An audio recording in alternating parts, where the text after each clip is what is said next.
Hello everybody, and thank you for sharing your time with me.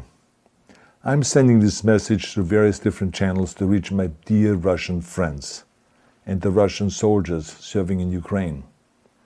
I'm speaking to you today because there are things that are going on in the world that are being kept from you, terrible things that you should know about. But before I talk about the harsh realities, let me just tell you about the Russian who became my hero. In 1961, when I was 14 years old, a very good friend of mine invited me to come to Vienna and to watch the World Weightlifting Championships.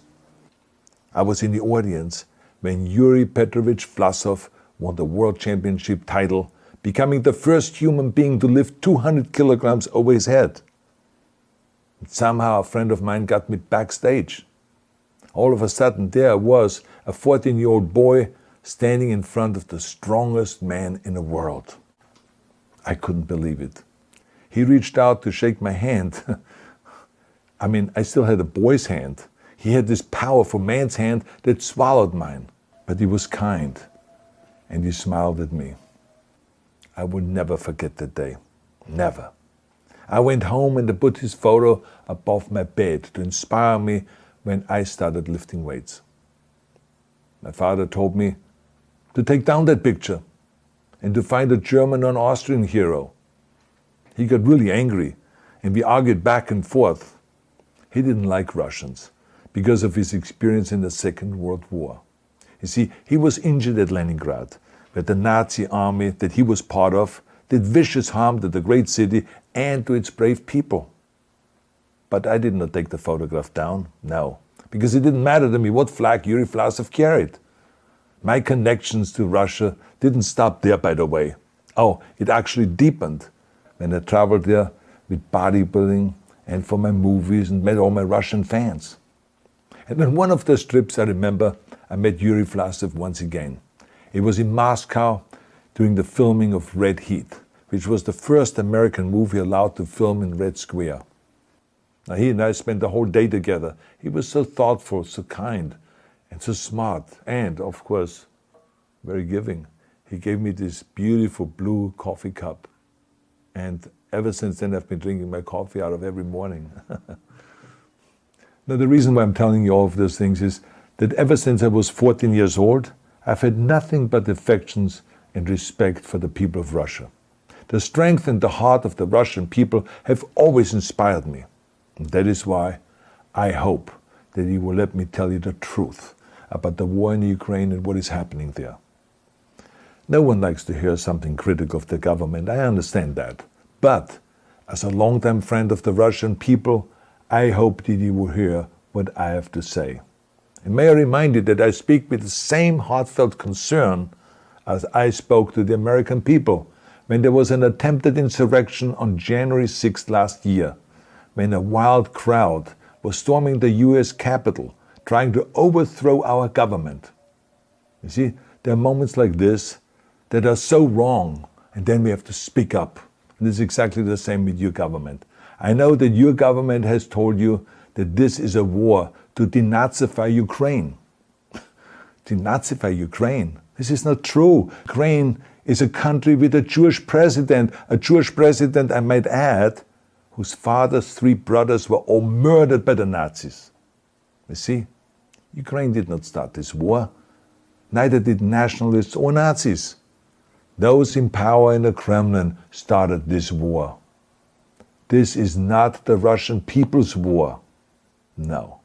As a matter of fact, let me tell you, what you should know is that 141 nations at the UN voted that Russia was the aggressor and called for it to remove its troops immediately. Only 4 countries in the entire world voted with Russia. That is a fact. See, the world has turned against Russia because of its actions in Ukraine. Whole city blocks have been flattened by Russian artillery and bombs, including a children's hospital and a maternity hospital. 3 million Ukrainian refugees, mainly women, children, and elderly, fled their country, and many more are trying to seek to get out. It is a humanitarian crisis. Because of its brutality, Russia is now isolated from the society of nations.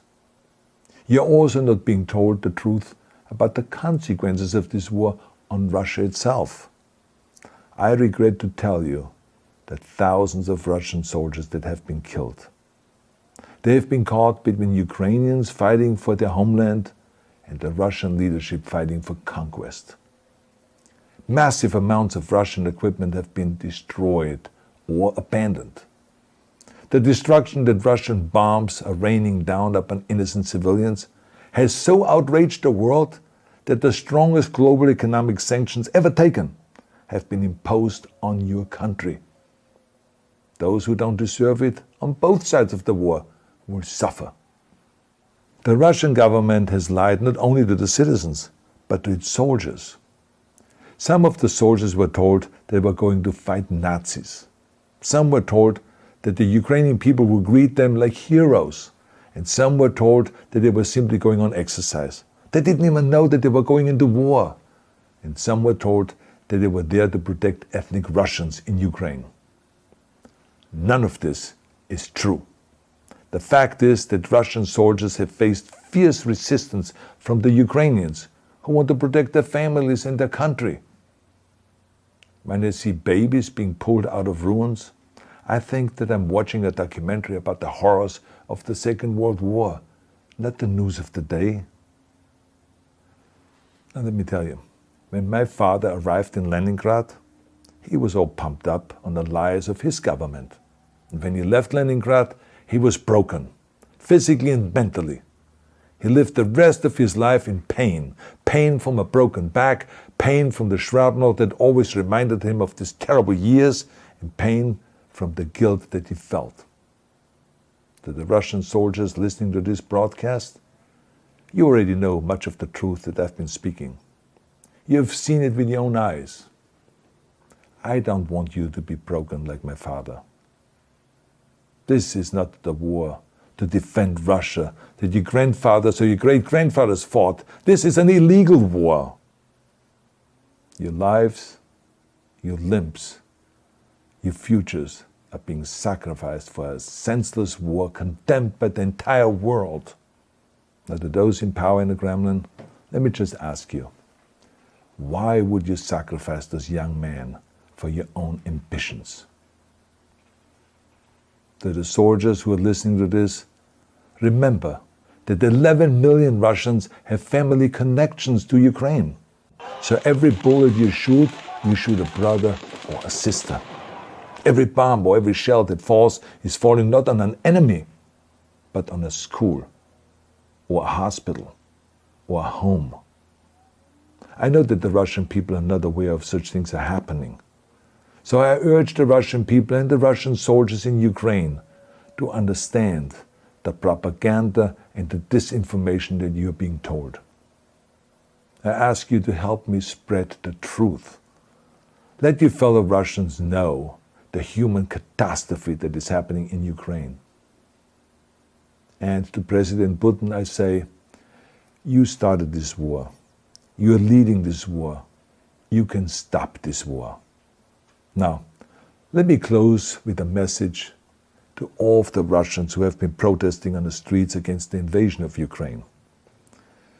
The world has seen your bravery. We know that you have suffered the consequences of your courage. You have been arrested, you have been jailed, and you have been beaten. You are my new heroes. You have the strength of Yuri Petrovich Vlasov. You have the true heart of Russia. My dear Russian friends, may God bless you all.